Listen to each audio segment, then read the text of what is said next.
Are we allowed to be in game during this or no? Wouldn't recommend it. That is entirely up to you. Okay. Remember what I just said.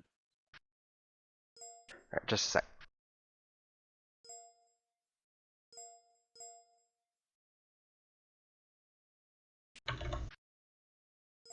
Hey, how did we disable the notification tone? Alright, You it's can turn it off self. in your settings. It's self, sound pack, it's the fourth option down, and sounds deactivated.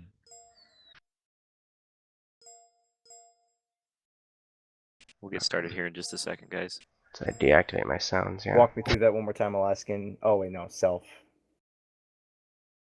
You can do it, I believe in you. Thanks, bro.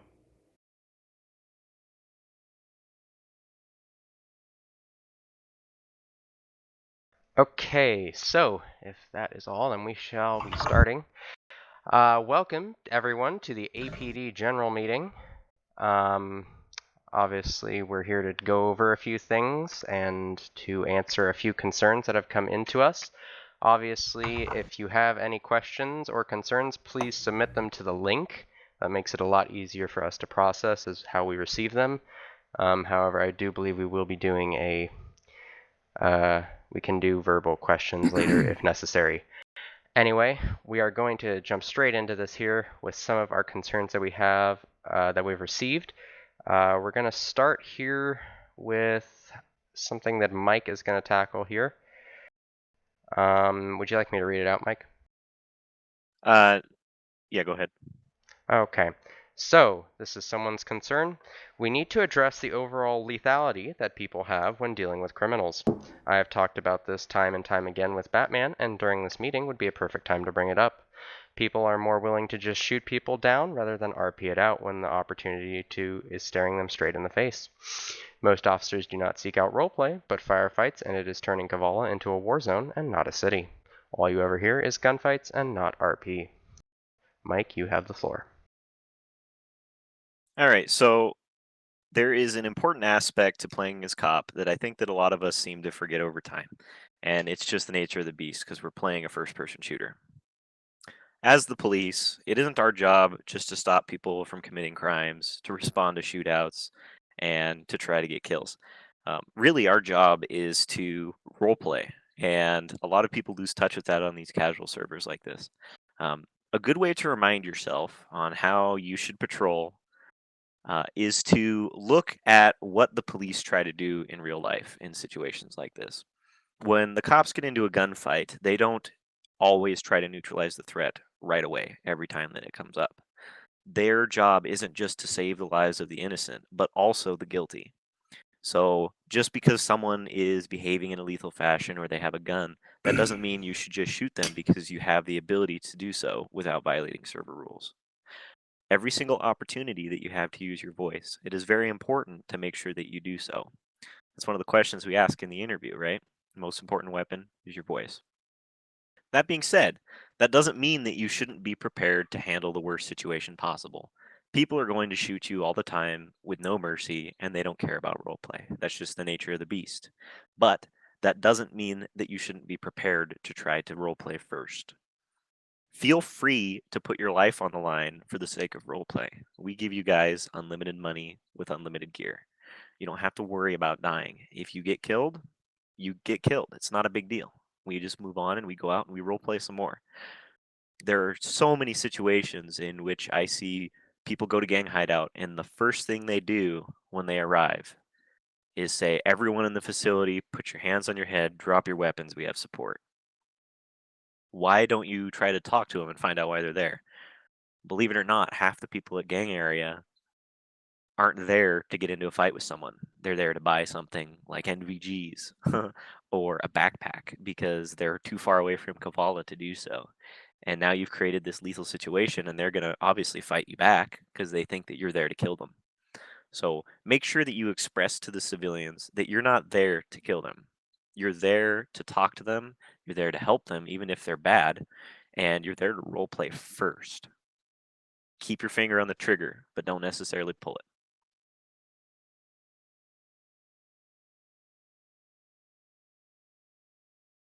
Let's see. There are two more things that I need to go over. I'll go ahead and do them since I have the floor now.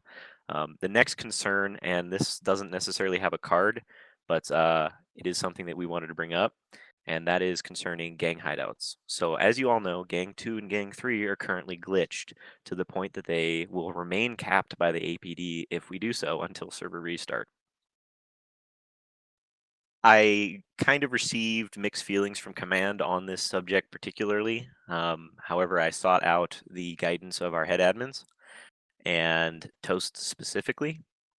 It isn't our fault as the cops that they're glitched, and therefore we should not treat it as if it is glitched in that situation.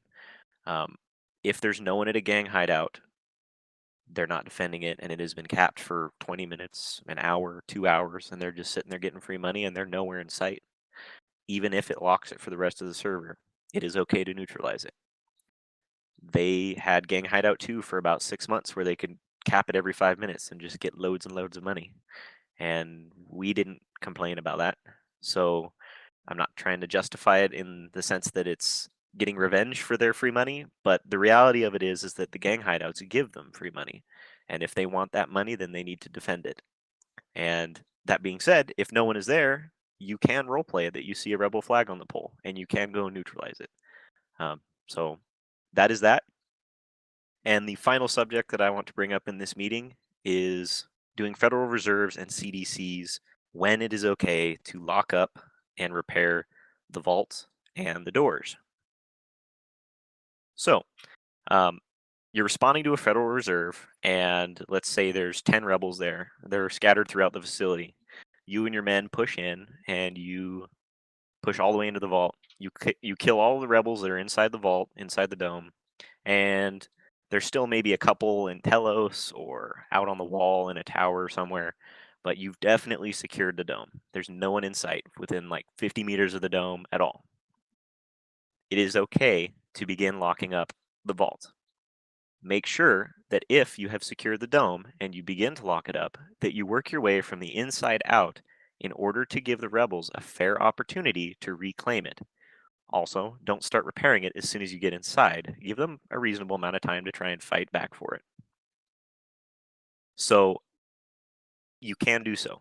Keep that in mind. Same goes for CDC. Be fair about it. Be nice about it.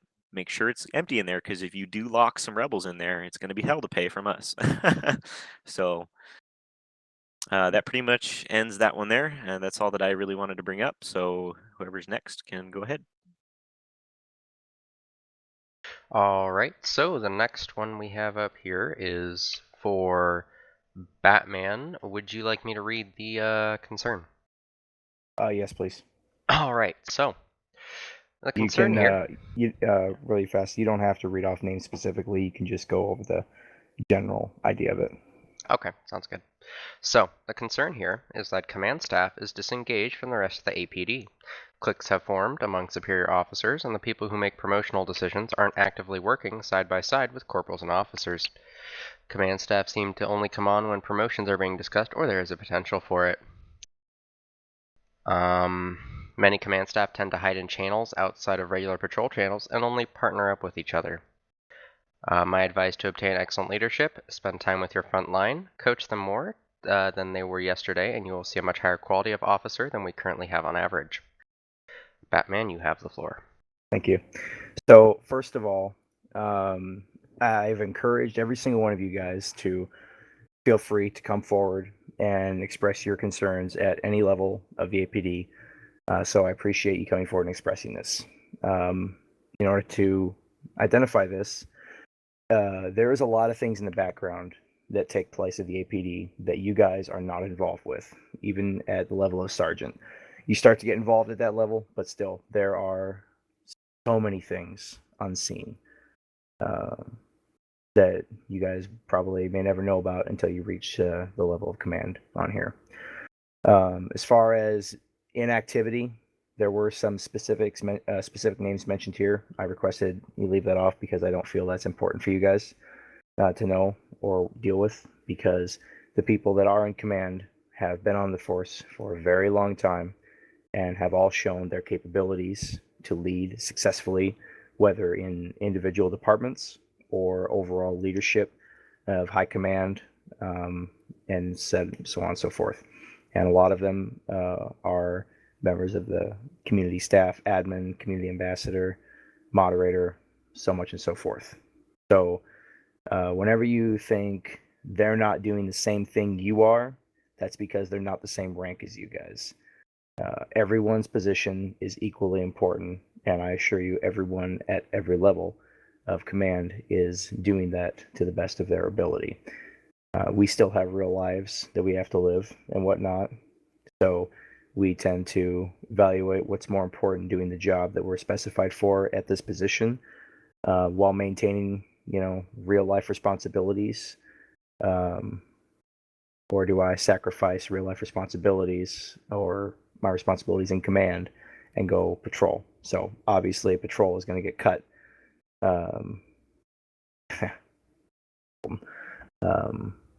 But so please be courteous of that whenever you see these people.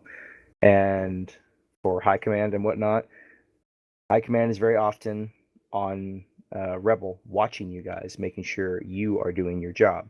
So live in fear. That person you are processing could very well be a high command member who is evaluating your job in the APD. So be sure in every encounter you have with a civilian that you are doing the best of your ability to roleplay and give that civilian the best type of roleplay they could have. And also, could be a new civ. You want to leave a good impression. You want this to be their first server. So do your best in all that, and know we're doing our jobs as well. All right, that's all I have for that. All right. Well, then we will move on. This next one is for Shaywin. Would you like me to read the concern? I'll just kind of summarize it and go for it. All right. So this concern was brought in over. Give me 1 second here. Kind of the biggest part that I'm going to be addressing is coming from officers and corporals and those people who are trying to move up who feel like they don't have the opportunity to show themselves and feel like as command we're not seeing your potential and what you're able to do. So to address that, I just want to let you guys know that you don't have to be leading the patrol channel or in a position of power for us to be able to see your potential. When we get on, we're always evaluating or looking at you guys to see what you can do and what you're capable of, kind of how you act on patrol. Are you the kind of guy who runs around screaming at people? Are you, cool and collected, do what you need to do? We can see whether you have the ability to lead without you even being in that position of running the patrol channel. So don't feel like the only way we're going to see your potential is if you ask someone to, hey, can I run Kavala for the next 10 minutes? We don't need to see you in that position to see whether you're going to make a good supervisor or not. There are plenty of other ways that we can see how you act and what you do to see whether or not you're going to be, a good leader. So just keep in mind basically the report came out was complaining that officers and sometimes corporals don't have the opportunity to lead the patrol channel. I just want to make that clear that you don't need to be running the patrol channel for us to see. There are a lot of other things that we pay attention to determine whether you're a good leader or not. And then the second thing that came up, which is I really like this second part, so I'm going to address this. I think that this is the report. I think that a lot of people still have a hard time understanding that we are here as a team to make the game more fun for everyone, and that getting upset over little things isn't going to solve anything. But as a team, we should still all respect each other and let each other speak. So that's a really good point. Keep in mind that, I don't know, I think the quote's from Sick, but the officers are the first line of server representation. We're the first thing that everyone see, and obviously this would not be a Altus Life server without the cop force. So yes, you guys are here to have fun, and you guys should have a great time, but keep in mind that it's also your job to make the server fun for everyone. Don't have, obviously, if you want to be selfish, that's fine, only have fun yourself, but just keep in mind that you have the power to help a lot of people on here. You have the power to make the game fun for everyone. So just keep that in mind. All right, that's about all I got. All right. Well, then up next we have a concern the devil is going to address. Would you like me to read that? No, I'll take care of it. All right, then you have the floor. All right. The basis of this concern that was brought up is about officers going AFK while in game and on patrol, and when they go AFK, they go AFK for a long time, making it difficult when there are only 5 to 6 officers online and they're close to having no NLR, or there's 7 officers online and 1 or 2 of them are AFK, and then all of a sudden they get a notification that a CDC event is going on. Whenever you guys need to go AFK, if you're going to go AFK to go get something to drink, go use the bathroom, go do something like that, that's fine, because it should only take you a couple minutes to go do those things. If you're going to be AFK for longer than 5 to 10 minutes, then you guys need to go ahead, disconnect, log off from the server, just to make sure that your other officers are not going to get into a situation that could potentially require your presence, and you being AFK is keeping them from being able to go and respond in a correct manner, and being a disadvantage to the force at the time. That's all I'm going to say on that one. I do have another one that I'm going to go ahead and quickly go over. This concern is about metagaming. There has been multiple times that we have seen officers metagame and call out things after their death, or say, hey, this guy just killed so-and-so in the chat, and then they see his name above a car speeding off or something like that, and will metagame to that degree. Any form of metagaming that happens is a server rule violation, and if it is caught, it will be dealt with as such.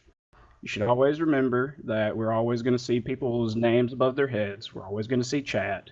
We're going to see all of that. You just need to make sure that any information that you try to use is not going to be unfairly obtained. And always stay inside roleplay at all times.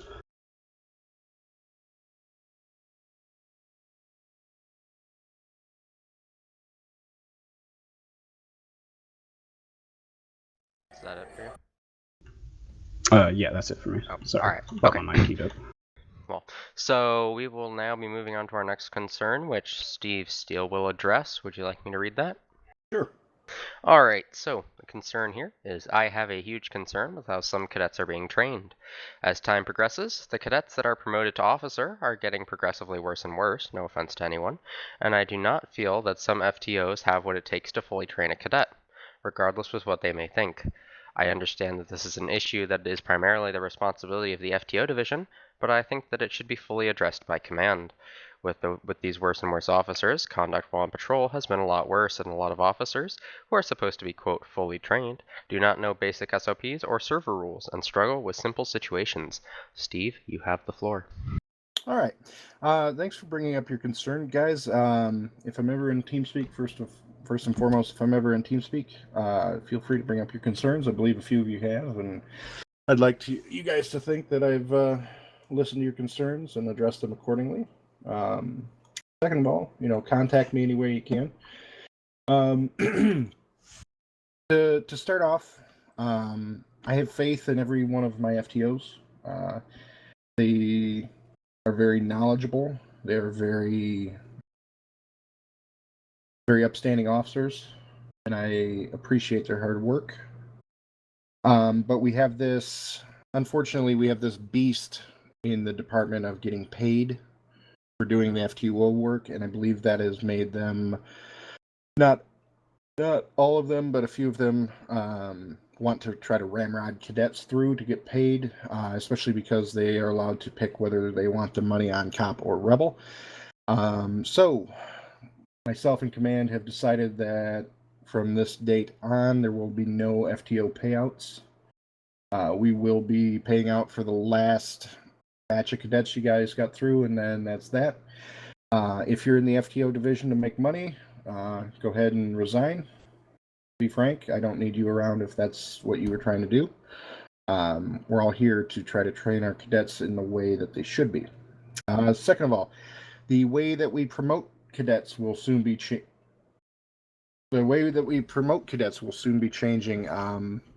We are going to go to a system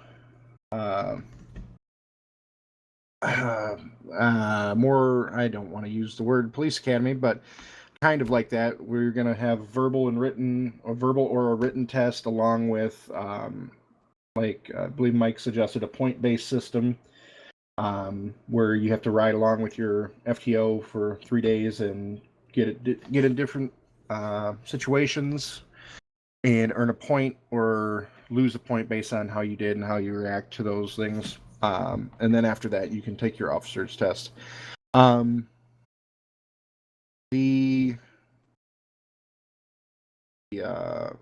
was the other thing? Oh, also, we would like to announce that officers, you will now at random, you will now be taken to take a test to test your knowledge of the server rules, the SOPs, and it will come from all server rules, all SOPs. So that means weapons SOPs, flight SOPs, general patrol SOPs, that sort of thing. And if you are an officer and you fail the test, you will be moved back down to a cadet and have to go through a cadet period again. If you're a corporal, you will lose your corporal rank. Sergeants have no excuse to ever get any of those questions wrong, and you'll be moved down. I believe there was something I'm not addressing. Cam, is there something in the question I'm not addressing? No, it looks about right. No? Okay. Guys, you guys don't see the scores on the tests we get. That's by design. You have to be a sergeant plus to see them. But to be frank, officers' test scores have only been going up since the early part of February. So, although I agree we could use some work, the training is the proof is in the pudding, as they say. It's been getting better. It's going to be a gradual thing. And remember, guys, this is a computer game, so it will go in cycles of having some, issues, and then having a really strong department, then having some issues, and then going back and forth. It's like anything in real life. So that's all I have.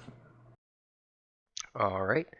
This next card here will be addressed by Mike Berg again. Would you like me to read it?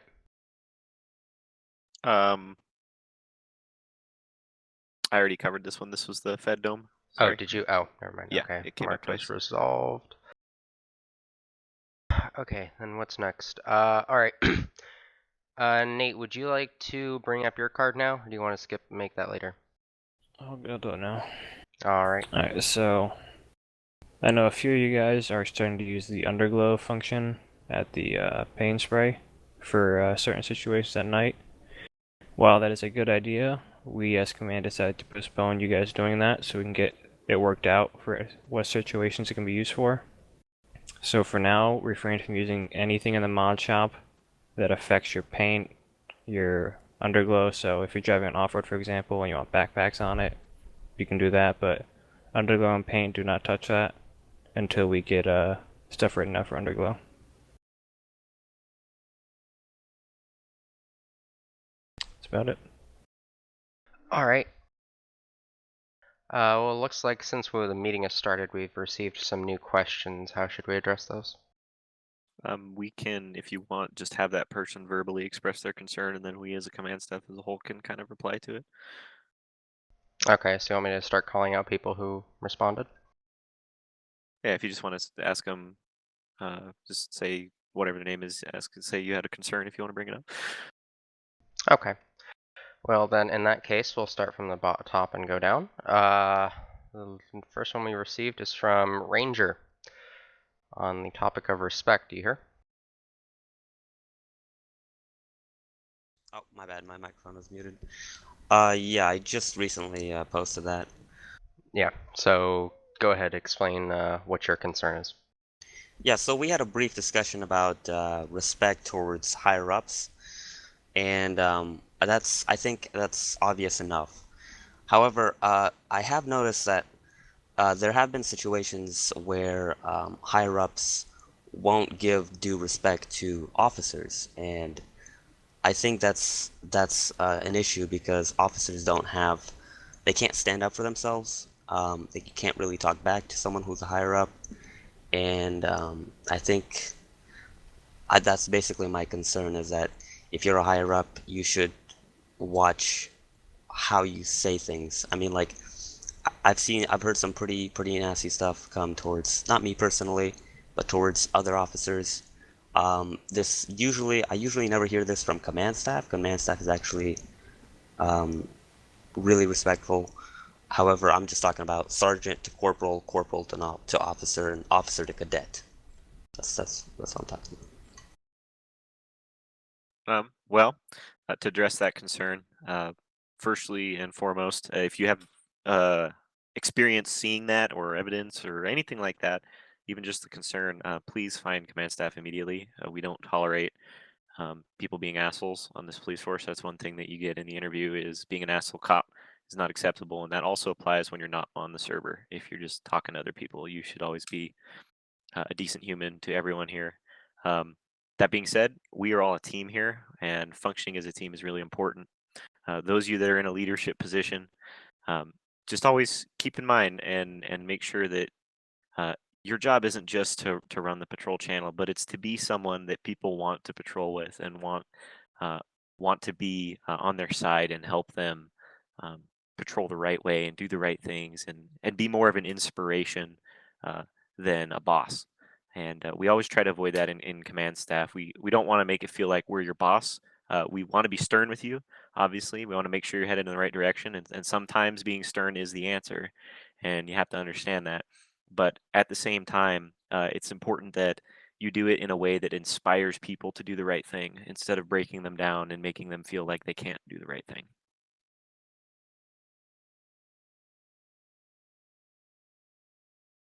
All right, should we move on to the next topic? All right, cool. We'll move on to the next one here. That is submitted by Hazmat. Are you here? Yeah. No. All right. Speak your concern. Okay. Well, I actually have a couple of concerns. One of them happens to be when somebody is, say there's a situation going on and somebody calls out there's a speeding hatchback going down the MSR. I notice there's a lot of times where people are constantly talking over them, and they and other people who are trying to listen to that call out and try to respond oftentimes don't get to hear it, and it can get frustrating for both sides where that one person's calling out, nobody hears it, so we have to call it out again, and then for also somebody else who's listening to it can get frustrated by not hearing the call out, and it happens a lot, and I just would like to have it addressed.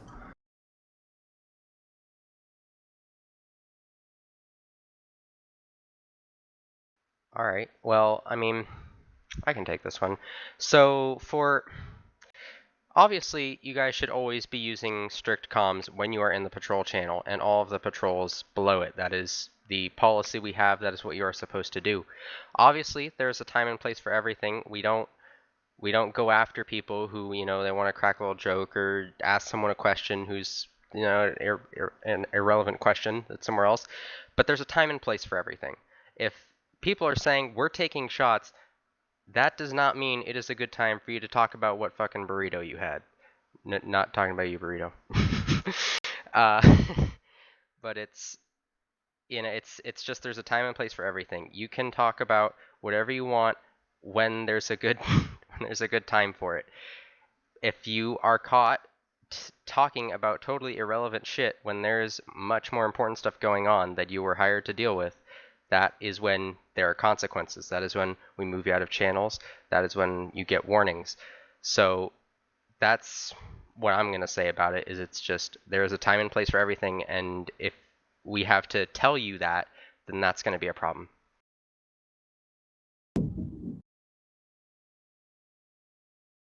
That's all I have for that. Okay, and I had one more. I think also I always notice cops are like speeding inside and outside of towns when they're not running lights and sirens. That also happens a lot, and yeah. Of course, yeah. No, I am a huge advocate against people speeding like that. You are cops. Yes, you are all police. You can speed. However, it is your responsibility to follow the laws too. You are enforcing the law. You are not above it. We pull over people for speeding. We cannot be the ones speeding off right after we finish with them.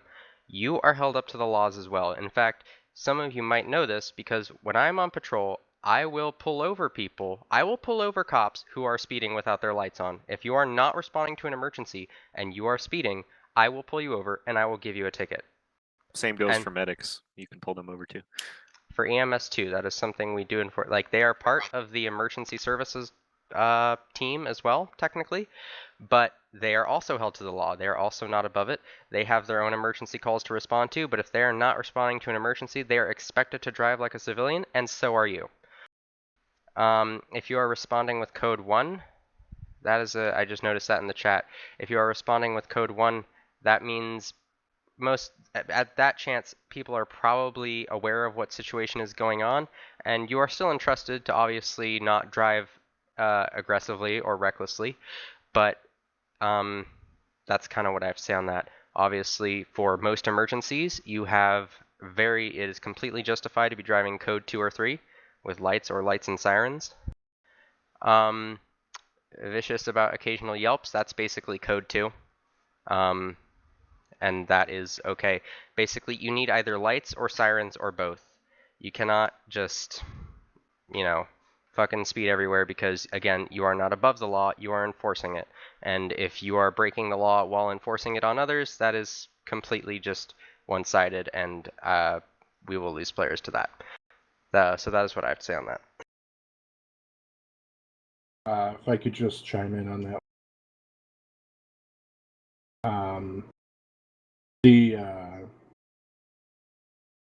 Oh, well, thank you, Moon. I never knew that.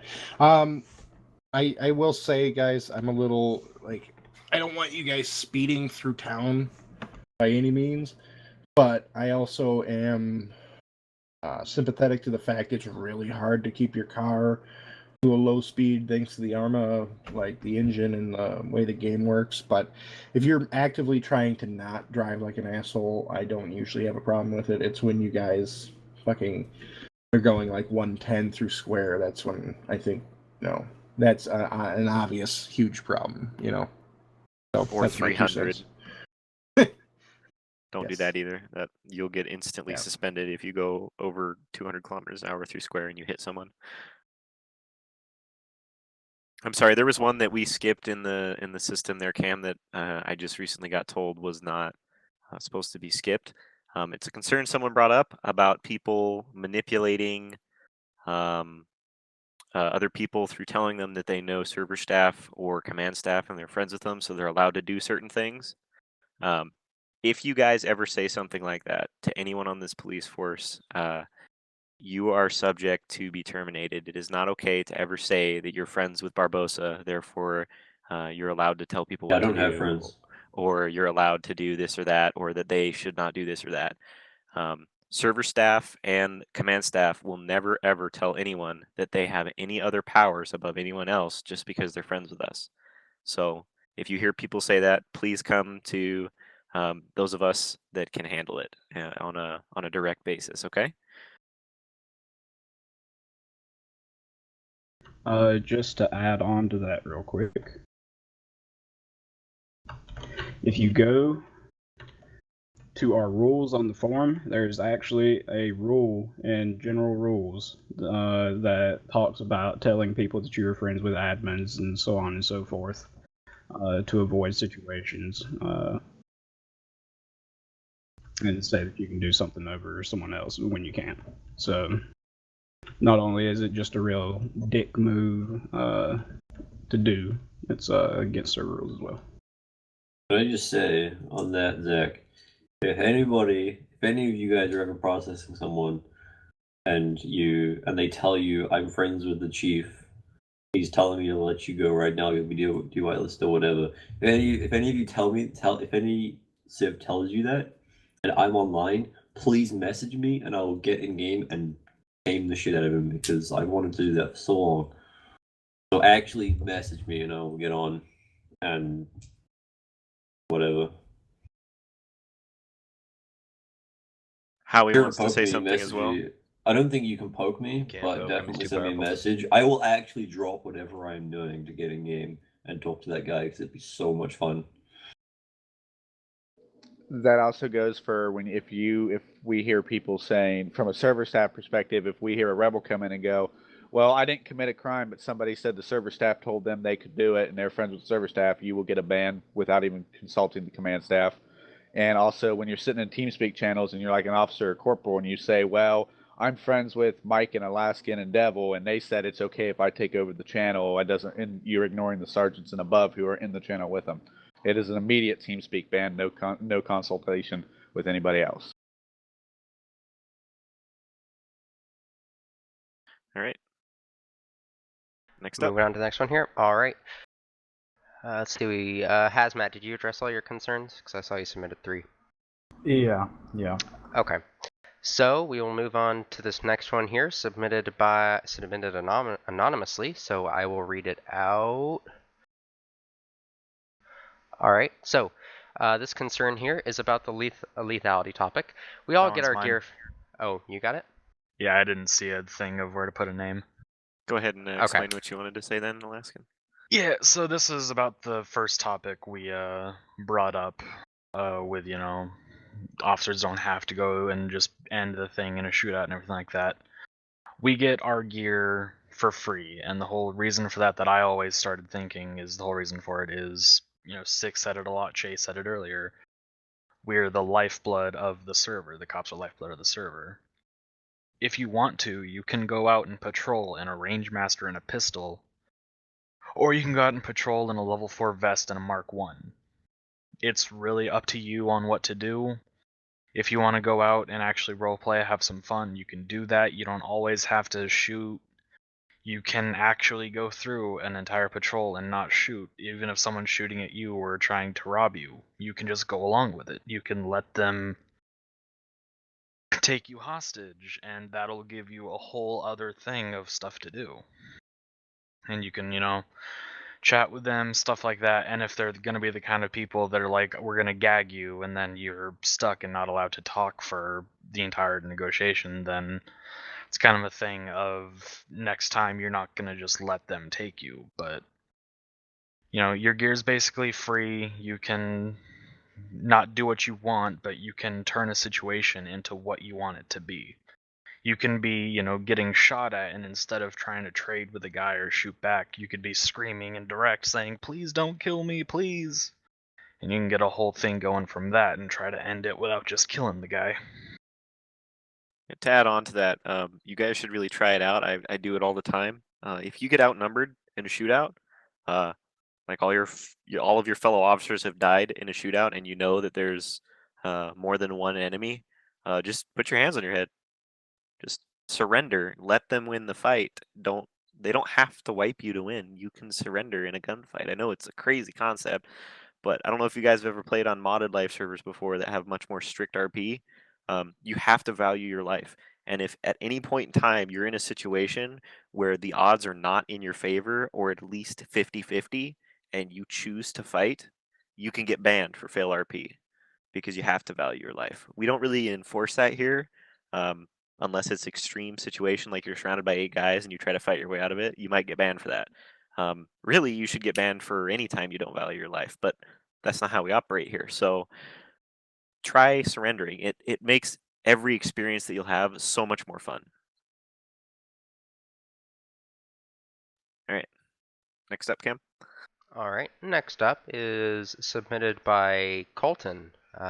You have a question here. Yeah. So I can't remember verbatim what it said, but the concern was more of a question about sort of what the administration of the server has in store for the future in terms of patches coming out, any sort of timeline for things. I think the biggest concern, especially speaking with other officers and some civilians at times, is that we're down to one server now.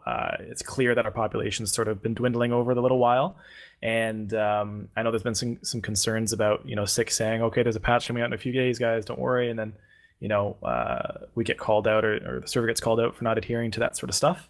So I want to see us be successful, and I don't think that we can do that if we don't have some sort of plan for the future. And I just want to know if that's being addressed on the administrative level of the server. And then I have one more question. We don't. Oh, go ahead, Devil. Here. Yeah, I'll take this one. So as far as future developments for the server, it's difficult to set a timeline for these patches because they are so big and there's just so much stuff being put into these patches that are trying to get rolled out. It's difficult to set a timeline for when that's going to come out because we get SICK gets something working and we have to go through and bug test it. We've got a testing server that staff jumps on and helps SICK whenever he needs it, bug testing and figuring out different things in the code and trying to refine and perfect the patches that we're trying to release. There's really no definitive answer as far as when these patches are going to come out. But when they do, there's a lot of stuff that's going to be changing. There's a lot of new things that's going to be added to the server, new updates as far as civilians and what they can do, and more diversity of what can be done. And as far as the concern of cutting back from 2 servers and now down to 1, there are big things that are being worked on server side that will eventually allow us to be adding more slots and expand the server that we currently have now. Okay, I don't want to sound, I didn't want to come off as like I don't understand that SICK has a life, and I get it, and he wants to keep code, amongst a few people. I get that. I've been a part of a very large. Okay, good. I've been a part of a very large online community as well for game development and project management. So I understand, there's stuff that happens outside of the game. I just want to make sure that, it's a conscious awareness of the fact that the population has dwindled and there are these concerns in the community, so that, it's at least on the mind of those guys that we're not gonna, just one day have 30 people on every weekend and then say what. He stresses about it every single day, and what a lot of people don't realize is your launcher might not see it because you weren't online, but Bohemia releases little tiny mini patches almost daily or every day that you guys will never even notice, but it can tweak the tiniest thing. Yeah. And it will ruin the entire patch because something could be coded off of that. He stresses about it nonstop, and every time it's brought up to him, he gets even more stressed about it, to the point where like he gets upset. He's trying to focus to make everybody happy, and it starts to affect things in his real life too. So we just ask everybody be patient with it, and just be patient and wait. It will come out. Another thing to keep in mind. SICK is a one-man team, and he is not very outgoing about what he's doing. He's a pretty seclusive guy when it comes to his developing. He doesn't really share a lot of details until the time comes that he's fairly certain that all of these things are actually going to occur, because he doesn't want to give people false hopes. That being said, if I'm entirely honest, nobody really knows. SICK's pretty much the only one that has any sort of idea of when anything is going to happen. So we're pretty much just on the edge of our seats as much as you are. So sorry to disappoint you there, but that's just kind of the nature of the beast when we don't have such a huge development team like a lot of other gaming communities or whatever. So prying any information out of him is, you pretty much have to tie him down and pry it out of his mouth with a crowbar and hope you don't kill him with questioning. And sometimes he'll ban you too, so I suggest not doing that. Fantastic. All right. Okay, cool. And then I just have one more quick question. Go for it. I posted a few weeks ago on the forums, about 3.5 weeks ago, just a suggestion on initiation rules on the Federal Reserve robberies. And the post got quite a bit of traction. I mean, we had like 10 responses, several officers chimed in, Toast chimed in, but I didn't really see any resolution to it. I think that there maybe should be a look at the process of how command staff or how anyone in administration reviews these things and then sort of says, yes, it's going to work, and we're going to look into it, and we'll let you guys know, next week or whatever, or no, this idea is not going to happen. It's a stupid idea. Just because like right now I don't really know what happened to it. It just kind of fell off, and I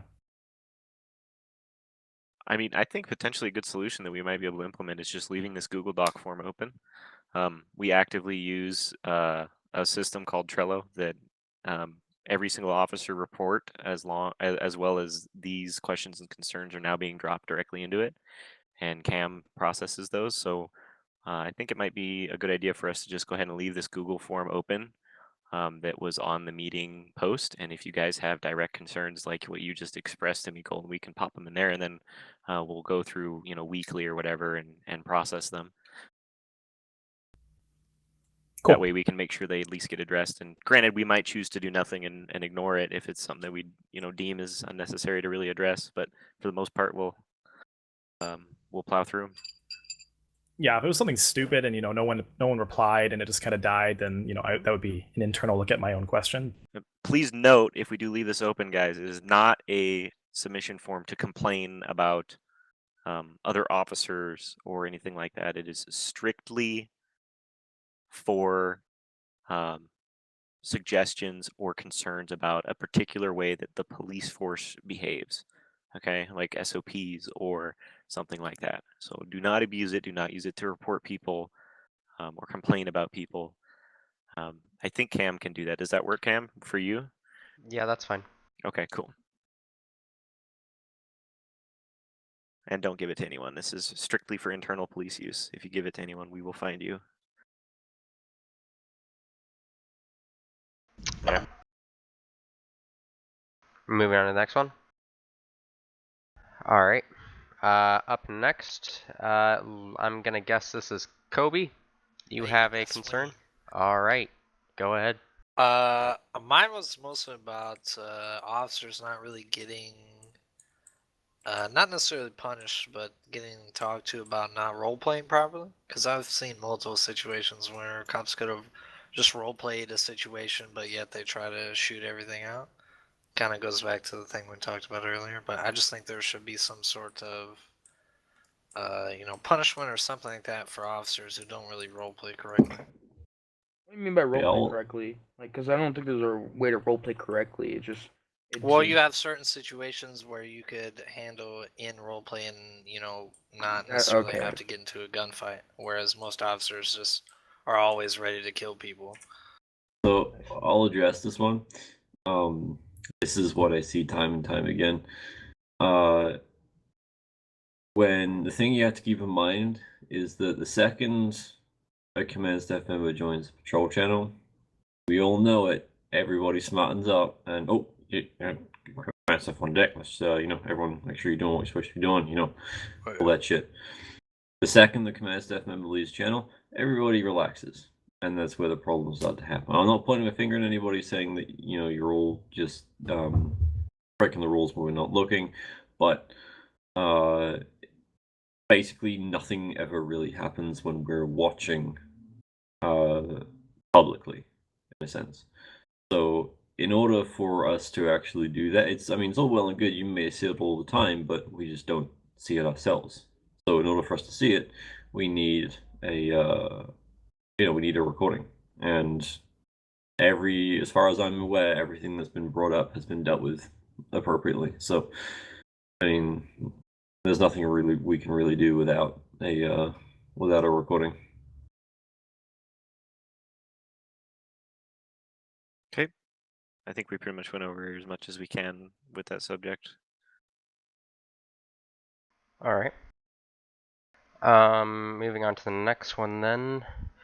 It looks like Nate already took care of this one. This is regarding underglow and takedown lights.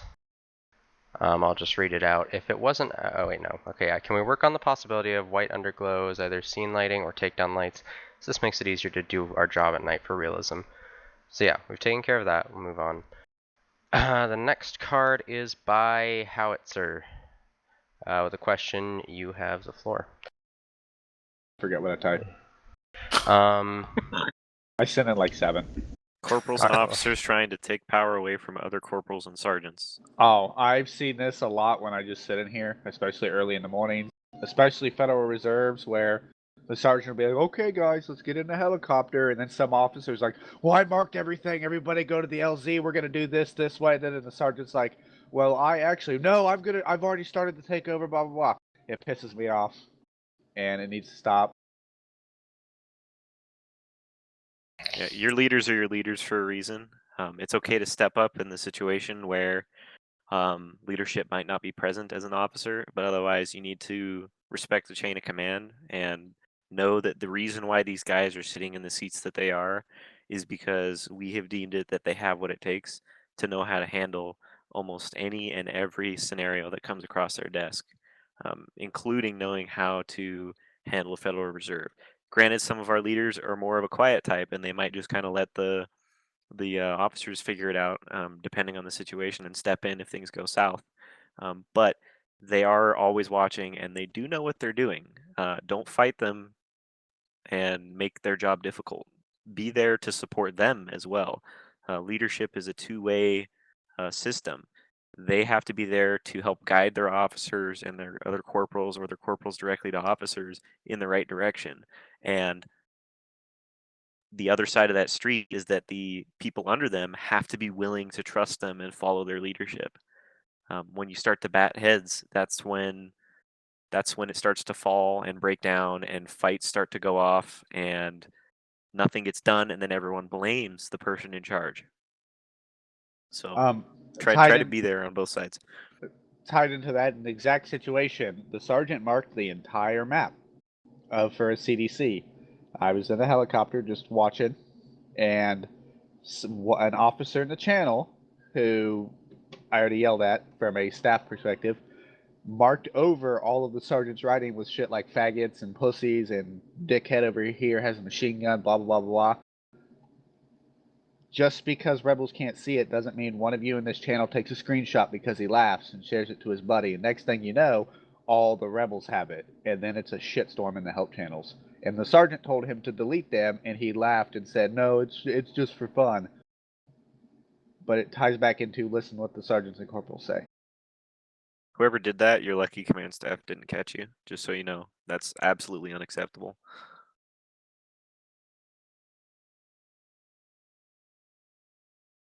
All right, moving on to the next one. Can I ask something before you move on? Sure. All right, with that situation, that comes into mind where a sergeant, even though the sergeant is supposed to be the person taking over that position, right? But lately, what I've been saying, when the sergeant is on, they seem to not even take over the situation. They'll sit there, like Mike said, and be quiet. So, as a corporal, we have to stand up and take that position since the sergeant want to be quiet about it. Because I have done that before, and I just took over because the fact of he or she, whatever, wants to be quiet and not even make a statement or not even say nothing about it. So, with corporals and sergeants, I want my sergeants being vocal and whatnot in that. So, for you sergeants who do get in game and are responding to Federal Reserves or are taking over massive situations, I do want you to step up. I do want you to be the leaders in those situations, especially with the Federal Reserve.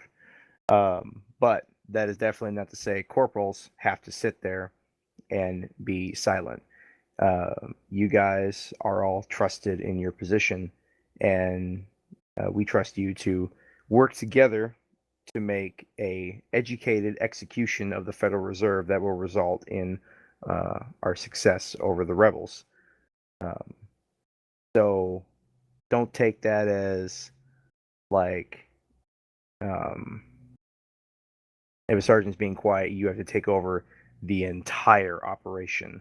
But do what you need to help, and then when the sergeant steps in, that's when you leave that area of the operation to him. Make sense? Yeah.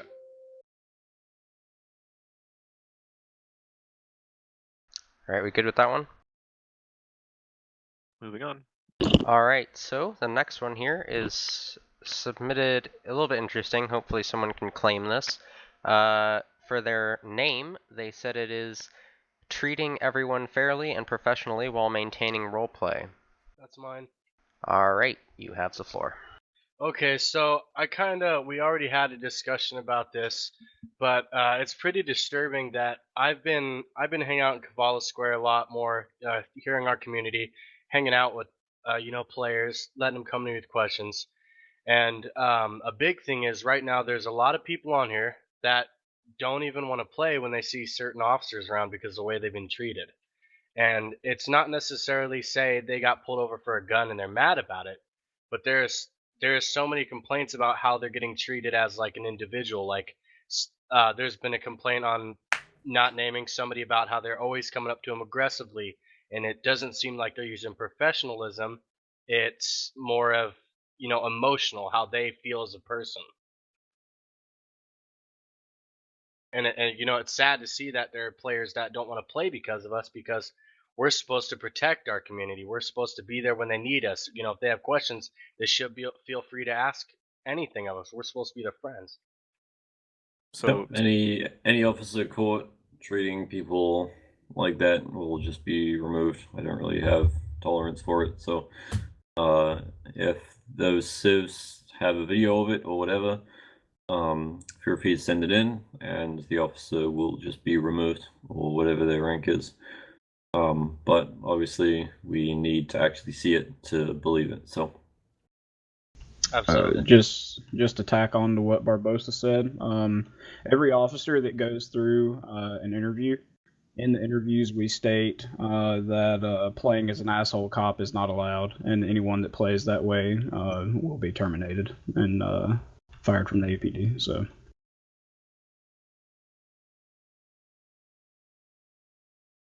That also ties back into that leadership thing. I mean, just because you're an officer doesn't mean that you don't act like a leader still. You have to be, part of being a leader is being someone that people want to be around, want to follow, and be inspired by. So just always try to strive for that when you're on patrol, even if you're just, having a fun time or whatever. Always try to be someone inspiring in one way or another, even if it's small little stuff.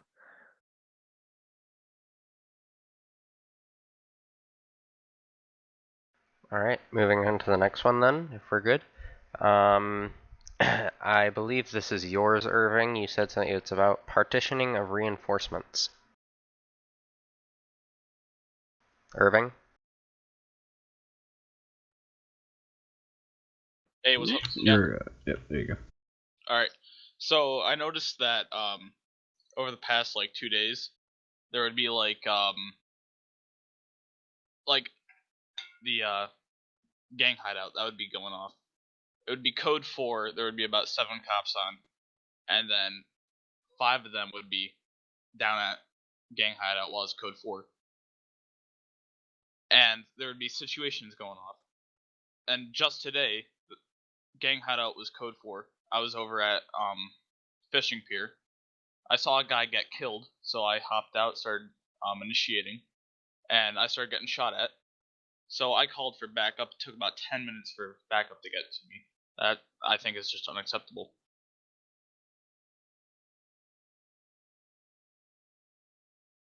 Can I add something? Yeah, what's up? So I think that's partially should be the responsibility of whoever is a corporal or a sergeant is distributing officers to certain situations, making sure that backup arrives. If I could butt in, Mr. Savage and I had the same situation earlier today, and with me being a corporal, nobody was listening. It took well over a minute for us to get back up with heavy shots fired, and backup was at PD with no NLR. Heavy backup was at PD, and we were taking shots. We were lucky we didn't die. I had half health, and I don't know if Mr. Savage was hit. I had but 1 health. It took a long time for us to get back up. Okay, so as the supervisor, if you are a supervisor, if you ask something to be done, it needs to be done. If it doesn't get done, then you can reprimand the people that aren't doing their job. That's your job as a supervisor. If you're incapable of doing that, then you can ask another supervisor to do it. But I mean, it's part of your job is to be delegating people for that reason. I don't really think it needs to be brought up for all of command to remind people to listen to their supervisors. If people aren't listening to you as a supervisor, if you're a corporal, then get a sergeant to have a talk to them. If it's still not working out, then get a command staff member to give them a warning or a termination. If you're an officer and people are not getting back up to you soon enough, take a note of who was the supervisor, bring it to command staff, and we'll have a discussion about it. Like, this is pretty common sense stuff. I don't know why it needs to be brought up in a big meeting. Okay. It's a system we've had in place for a long time.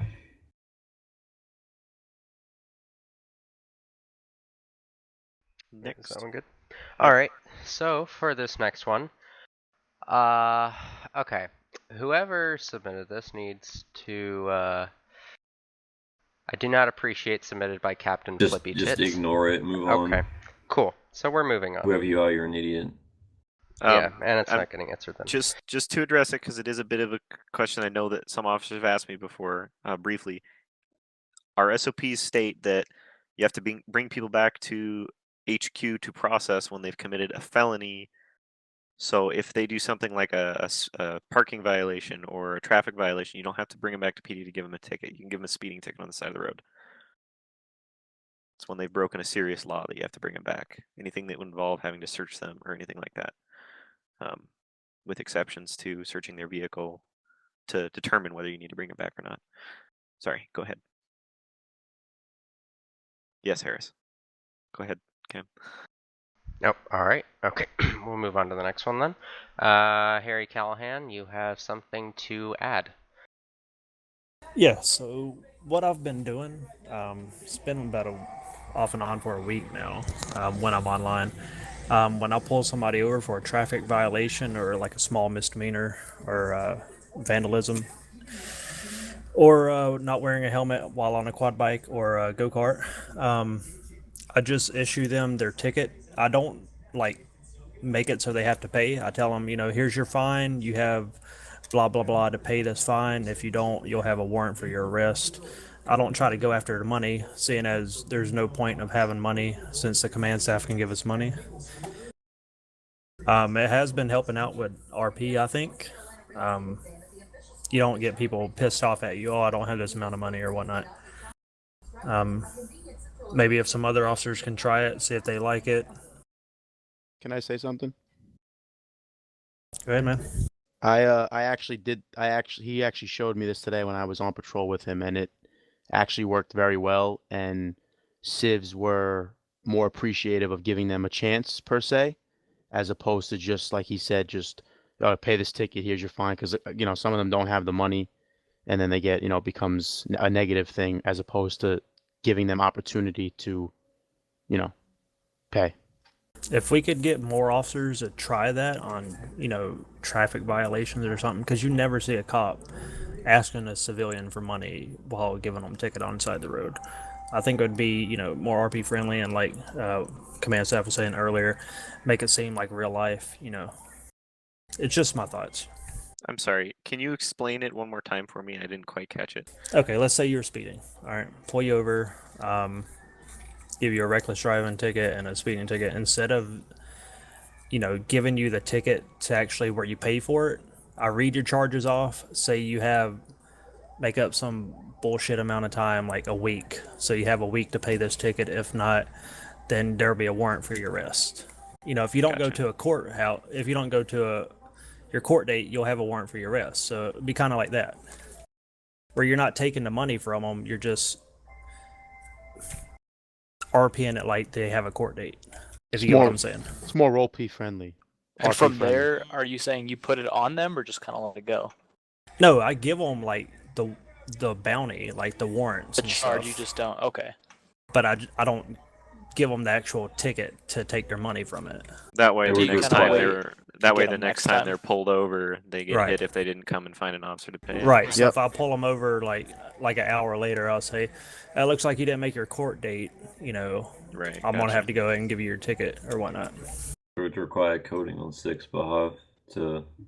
Well, to he's saying show. just to use it, Yeah, just not do actually it have like a date. yourself. Like, if he manages to get caught again breaking the law and we find out he's wanted, then we'd enforce it at that time because he just throws it on the wanted menu when he pulls him over the first time. I like that. That's cool. Yeah, I mean that's a roleplay device, Yep. and that's as a supervisor you can do that. You don't need our permission to do that. So. No, I'm just saying He's if saying we can get for more people to start do it. doing that. I mean, that's Yeah. something that officers, you guys obviously have the choice to operate within the SOPs as you see fit, unless the commanding officer tells you otherwise. So if they tell you to write a ticket for him, you write a ticket for him. If you want to do what Harry Callahan just suggested, by all means go for it. Anything to stimulate role play is pretty much always welcome. So that's pretty much going to be our take on it as command staff. So you can do that if you want to. By all means, pursue that if you would like. It's just not showing that we're money hungry. Because I mean, I don't like to get in gunfights. I'd rather RP with people.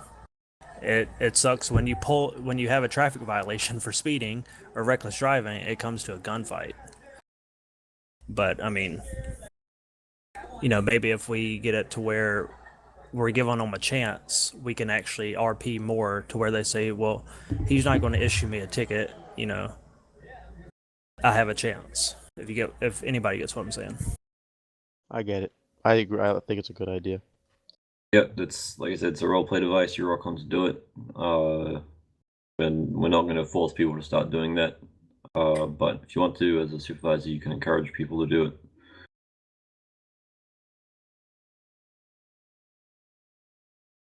All right, are we moving on to the next one? The next one, you're lucky you didn't put your name down, whoever you are. Are you allowed to write about yourself sometimes? I don't know who you are. I don't really want to know. Who here remembers their interview? Hopefully all of you, because you were all told during your interview. We ask that you still do your best to ride in pairs as an officer, but you may ride alone. You were told this when you were hired. Simple stuff. Yes, you can.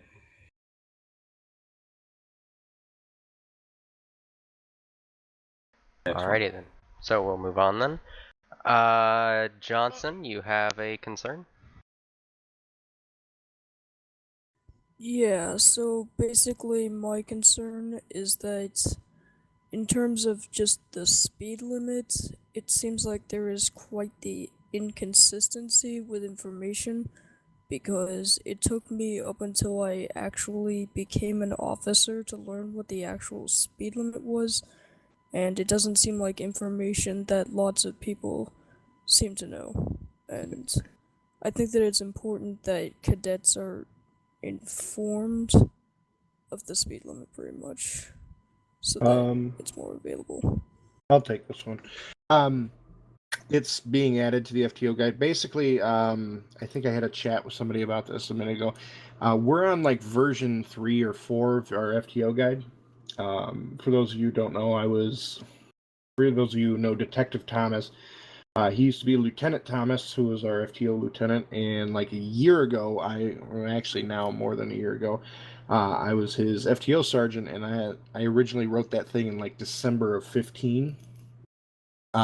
So in the shuffle, it's totally my fault. It got lost out of the FTO guide for whatever reason. So for those of you who don't know or haven't read the forum posts, it's 55 inside city limits and 110 outside of city limits.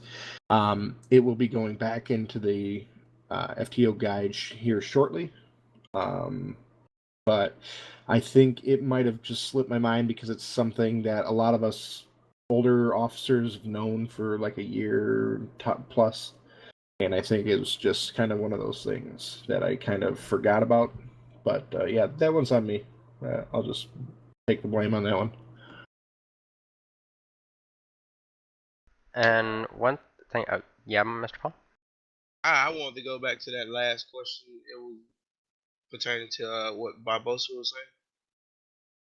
Yeah. Right.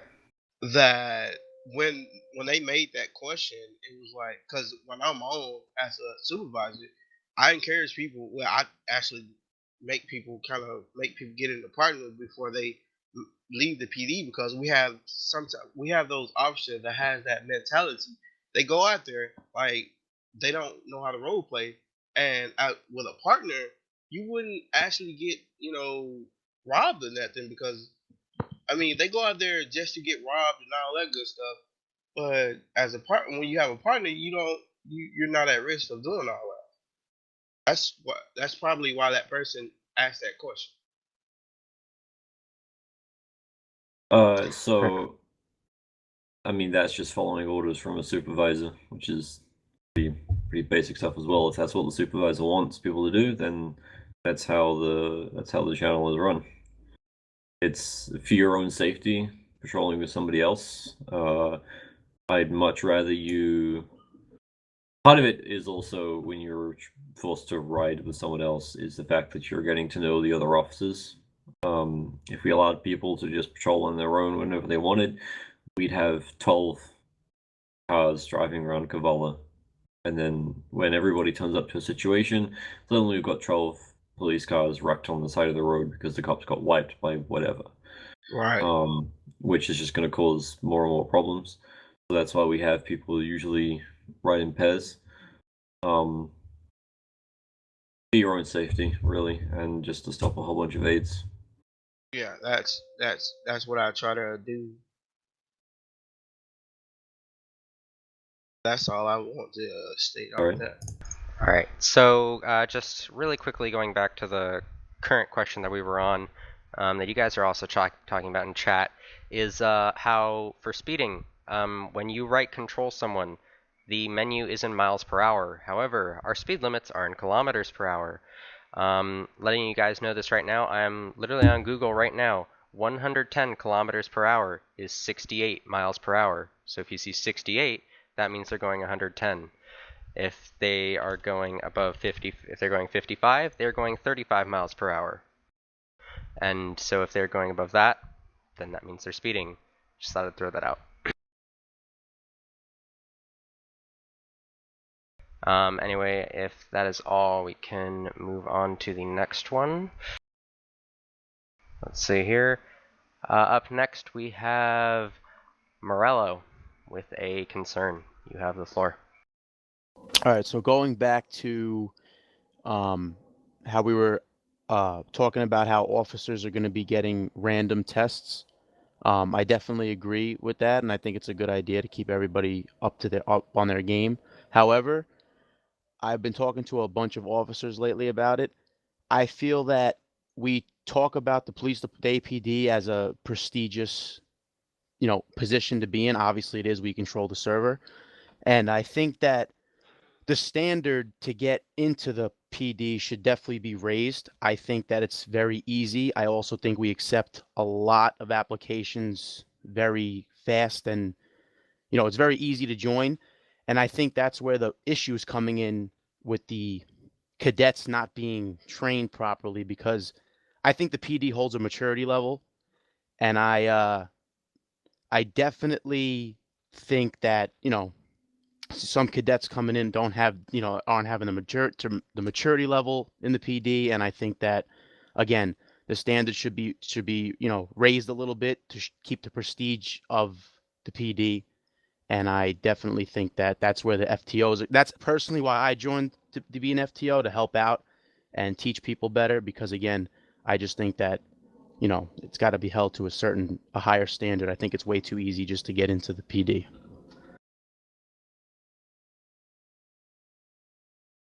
Alright, well I guess I should take this one since I deal with all the applications. Our standards are, I mean, they're what they are, really, in my opinion. Basically, it is something I have been pushing for, not too aggressively. It's kind of been on the back burner for a while, just dealing with a lot of other stuff. But there are some questions that need to be modified or changed on our current application process because it can be relatively easy to get in depending on certain factors. But I mean, we don't want to make it a super exclusive club at the same Right. time. I definitely agree. We do want to give people the chance to become an officer, but at the same time, we do also need to make sure that the people we are choosing are truly some of the best people on the server that can represent our server in a good fashion. And it's something that does need to be worked on. I do agree with you. It does need to be some modifications to the applications and the application system, just making sure even just that people have actually been here long enough, that they are telling the truth about their experience, yada yada. And that's something that I'm definitely going to work on. But that's basically what I have to contribute to that. Yeah, like just another quick thing, when I joined the PD, I think that I got to know every officer, and people told me the same thing as talking to the other officers, that everybody felt comfortable with one another. You kind of joined the server, you kind of knew everybody, you kind of knew like every officer. I was talking to people now. We come on, and there's like 8 different people that brand new people, and we're trying to get to know everybody again. So it's like I feel like it was like you said, you don't want to exclude it and make it too difficult. Again, it's a server, it's a video game, it's supposed to be fun, this and that. But when you're talking about the prestige and this and the being mature and the serious and how to talk to one another, it also has to go back to who's coming into the police department of the standard game. And I think it would definitely help the server, the FTO, the whole FTO training and the role play, etc. But yeah, nothing against you either. I'm just a point I wanted to make. Right. Okay. Well, in that case, we can move on to the next one. Let's see here. This one is anonymous, so I guess I shall be reading this one. The question here is, I would like to see more cops get along with civs. For example, escorting them. If we know they have plutonium, but they roleplay really, really well, like they say they are getting water sample for school. Okay, cool. This Grammar. is basic. I mean, this is just basic roleplay stuff. You guys know that. I hope you know that roleplay is more important than the law. So if they are roleplaying well and they're making a decent effort, then you can cut them a break, or you can ask the supervisor to cut them a break on their charges or whatever. And what I mean by this, I don't mean that if they're telling you that their Navid is an airsoft rifle after they gun down 3 cops, that's just stupid. But it's pretty common sense that, if they're all playing well, then you can cut them a break. But it's totally up to you, that's totally up to the supervisor. This is the way it's been for a long time. Doesn't really need command staff approval. And I will address the next one real quick as well. I see staff quite a lot, whether they are... Basically, the question is someone who's server staff, does that make them above someone else of the same officer rank? No. If there is a staff member who is using their staff rank, admin, moderator, or whatever, to get leverage on other officers of the same rank as them, tell me, send me whatever evidence you have, and they will be removed from the cop force. That's not how it works. Basically the staff rank is irrelevant in the cop channels. Yeah, it works both ways. Cops mean nothing when it comes to server staff, and server staff mean nothing when it comes to cops. We're 2 separate divisions. We run our own thing and do our own responsibilities within the server. Some of us do both, and it's separate. And if people are using their ranks in one or the other, that's not good.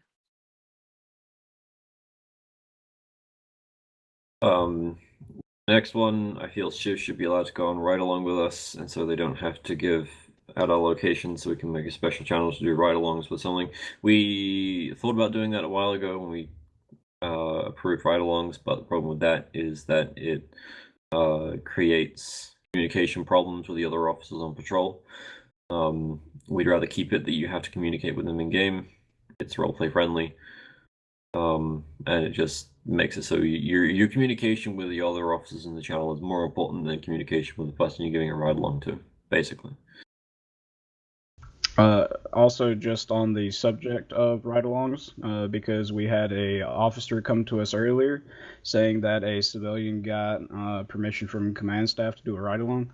Ride-alongs are currently suspended until further notice. So if any civilian comes telling you that command staff has given them permission to do a ride-along, unless you see us post in the APD General forums that ride-alongs are now available again, then tell them no.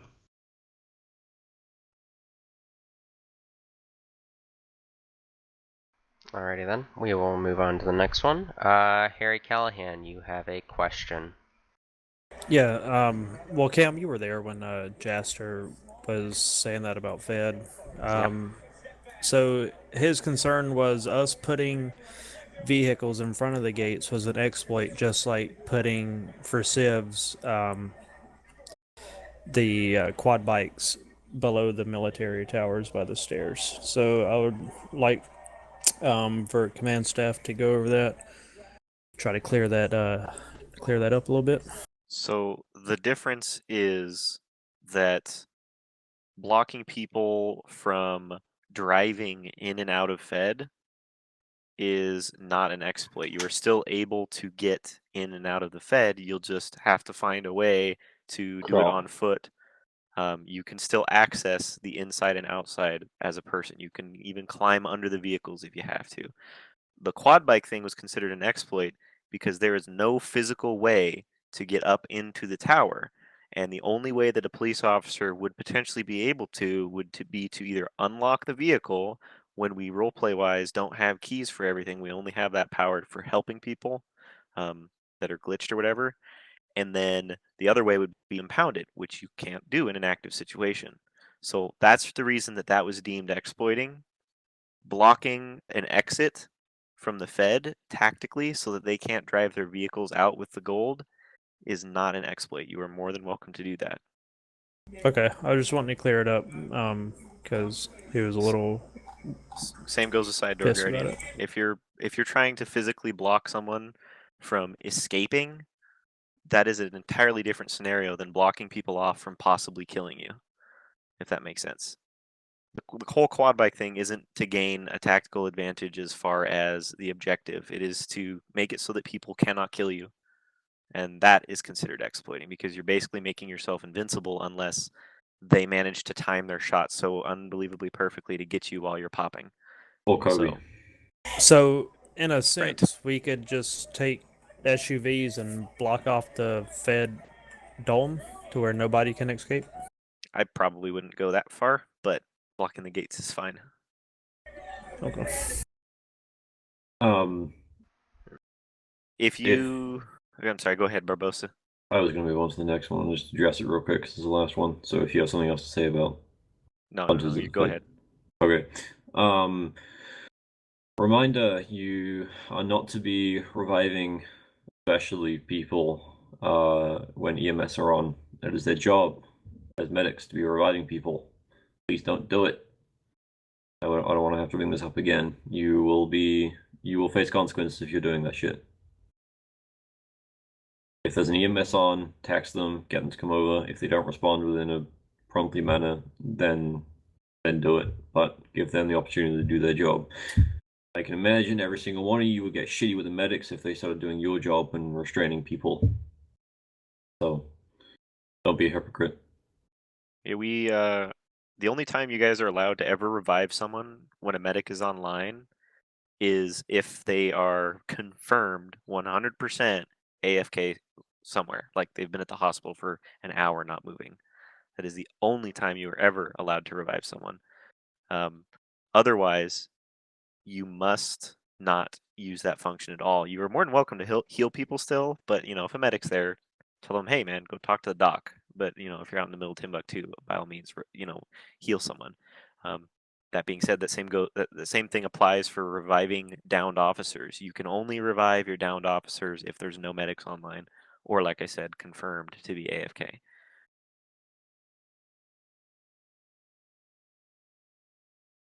All right. One thing I quickly want to throw in is just a reminder. This. I'm sorry. Hold on a sec, Cam. Go ahead. Yeah. To answer your question, Zach, if you ever accidentally goof up as a cop, making any and all attempts to rectify your mistakes is the right course of action. If there's not a medic right there and you accidentally shot and killed someone, it is probably reasonable and okay for you to revive them if the medics aren't available to do so. Because we want to make sure that civ doesn't feel like you're just going to shoot him and then leave him there. You know what I mean? So if that medic can't get to them before they're going to click respawn, definitely revive them if you made a mistake. Sorry, go ahead, Cam. Okay. Before we move on to a couple of cards, I just want to address something right now. Again, this form, this link is not for complaints, so to speak. It is for questions and concerns. If you have a problem with someone, you come to us and then you address it, and you can be anonymous with that if you wish. However, if we get if people abuse the system in that way, I will have to take away the anonymity, and I will have to require Google authentication. I do not want that, so do not abuse the system with complaints and gripes. It is for concerns and questions. Anyway, continuing on to the next thing. Ranger, you have a concern. Yeah.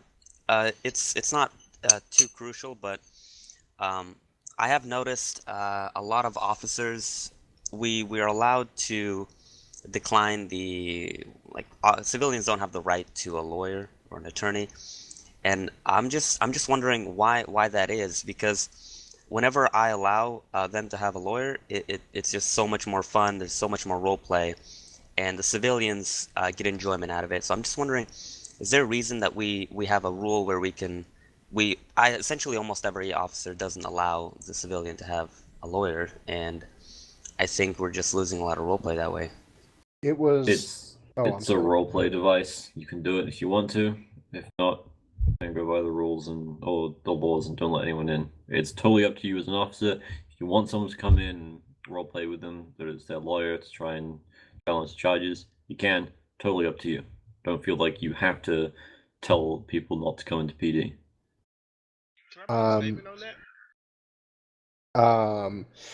So to real quick, when an admin or a moderator tells you to stop arguing and stop PMing them, stop. End of story. Just to tack on to what Barbosa said, that is kind of a hangover from an old rule from a long time ago. I would be more than willing to discuss it, and as that, but that would be kind of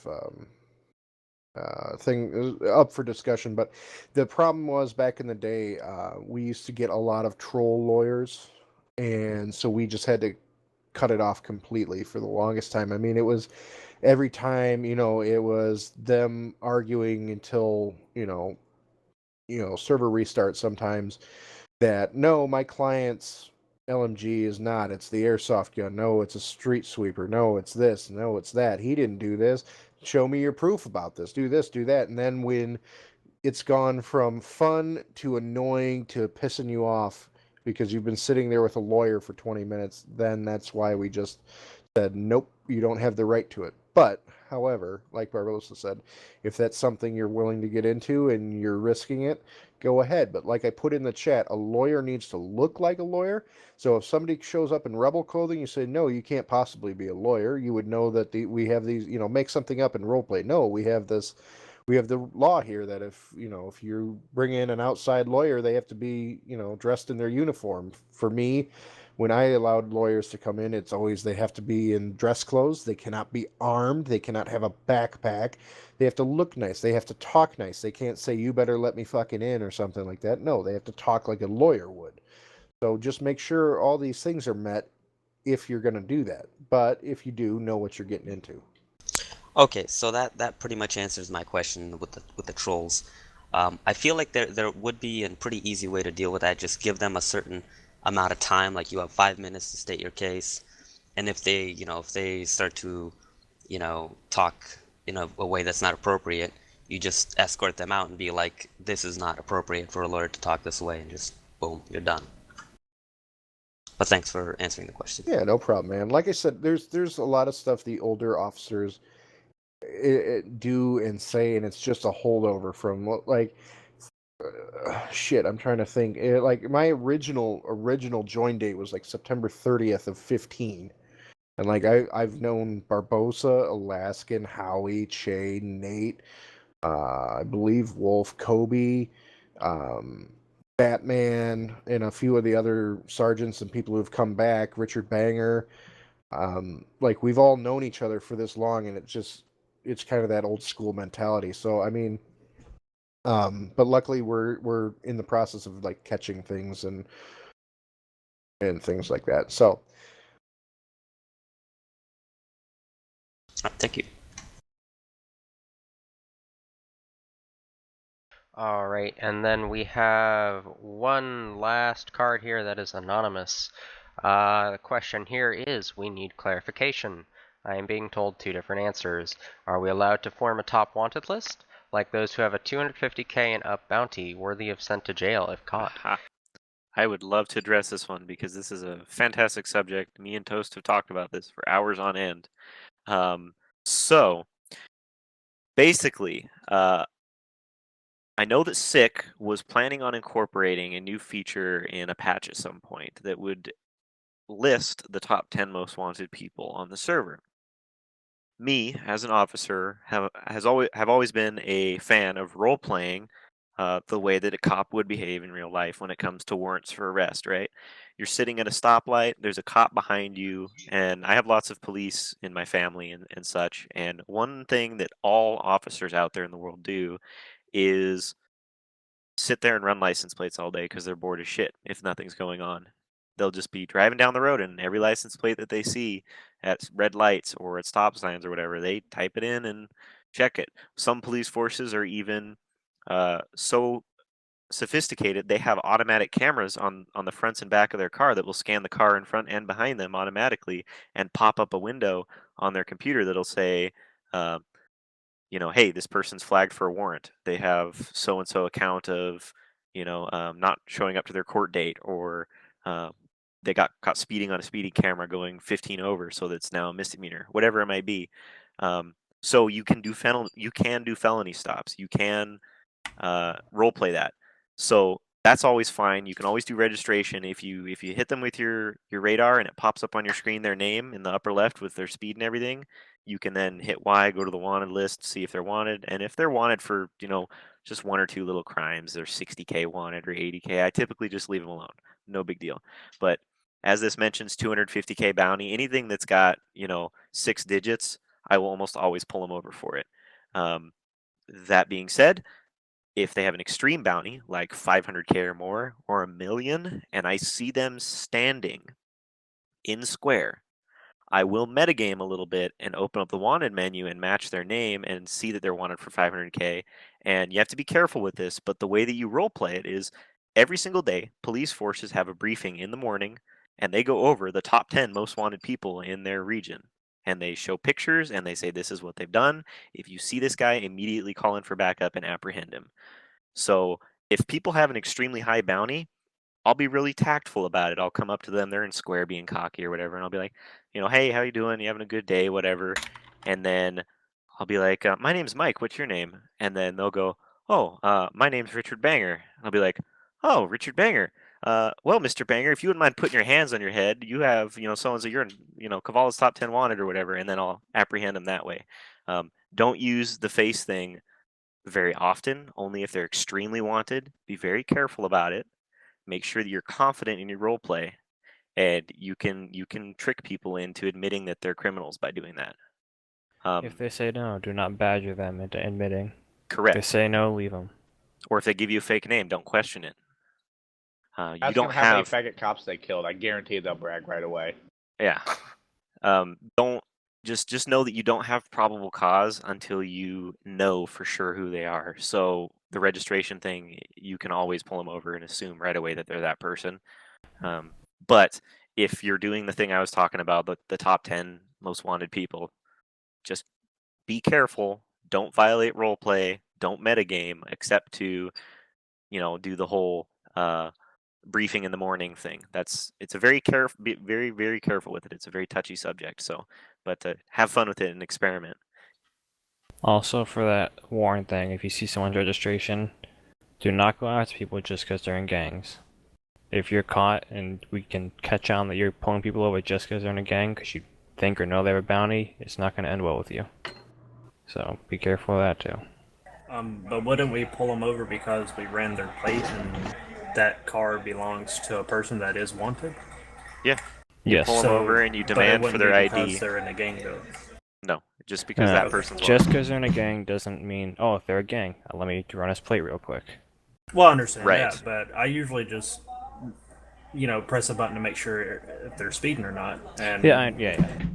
Okay. Like, just because you check their registration doesn't mean you have to run their thing. You can just check them for speed and leave them. You don't have to run their plates just to check for wanted things. Right. It's entirely up to you. Guardian, can you explain what you were asking there? Your mic's muted. I've had situations in which I'll be a PD and they'll admit to, oh yeah, I shot at 2 cops over there at Gang Hideout today.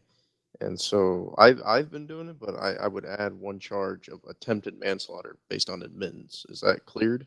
If people ever admit to committing a crime, you can always charge them for it. That they shouldn't be saying I just killed a cop and get away with it.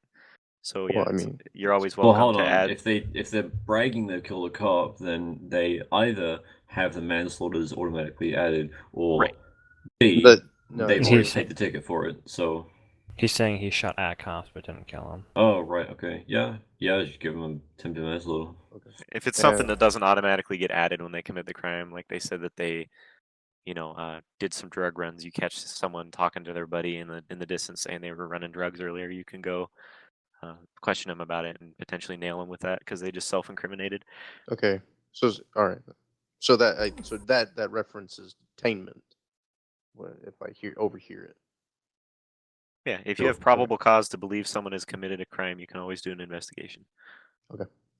Okay, at this point, we're almost 2 hours into the meeting, so... There's one last thing I want to bring up, and that is shooting out tires right away when the situation happens. The amount of time I've seen people initiate tires as soon as the situation stops or starts is kind of unbelievable. Give chase. You're there. That's what cops do.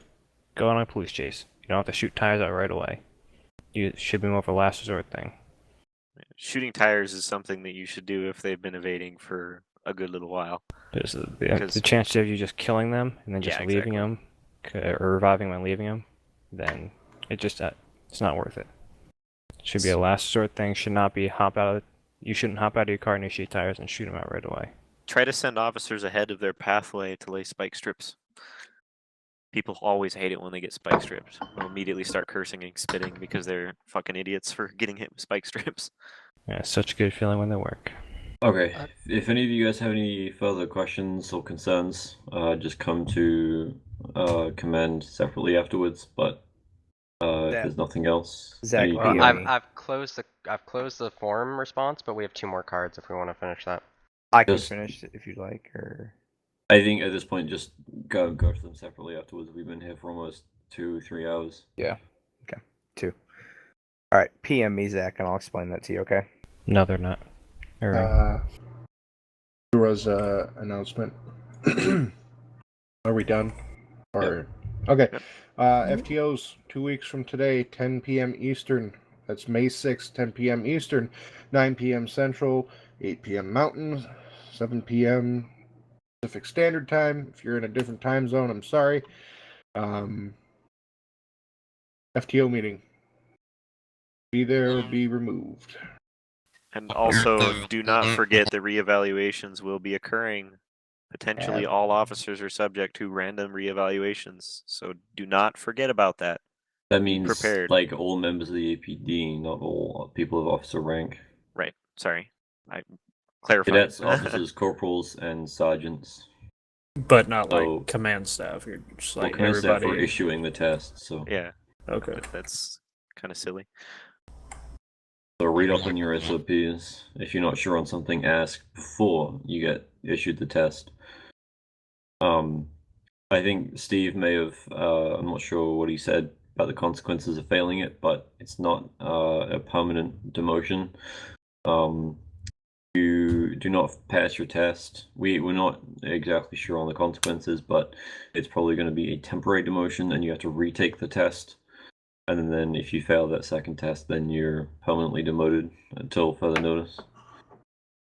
I have a question about that. Yeah. Alright, so say that you have weapons 1 and you get demoted. Do you still keep your weapons 1 or do you have to take it's the test? just your rank, nothing to do with certifications. Alright, thank you. lot If of role there's achievements. reevaluations to do in separate divisions, that's up to the division heads. So if Marcus wants to retest you for some reason in the weapons division and you fail his test, he has the right to remove your tag. Not has nothing to do with your actual rank within the APD. All right. Well, I think that just about wraps it up. Thank you all for attending the general meeting. We don't have these very often, so I'd imagine the next one will be sometime around 6 months from now. We typically do 2 a year, maybe 3. So thank you all for coming. And if you have any additional concerns or questions, command staff offices are always available to you guys. Please make sure you respect the tags on them, whether it's open or do not disturb. You can always message us on the forums as well if you need anything. I would add on to that. Remember to go to your specific division head for divisional questions. Like, don't come to me for weapons questions that wouldn't make any sense. Go to Marcus. You know, if it's a general patrol question, go to Batman. You know, stuff like that. We do, if it's a question we can't answer or we don't know the answer to, or it's something that needs to be addressed with higher ups, we send it up the flagpole to captains and above. Alright, there's 87 people on the server. It's patrolling. Your 3 cops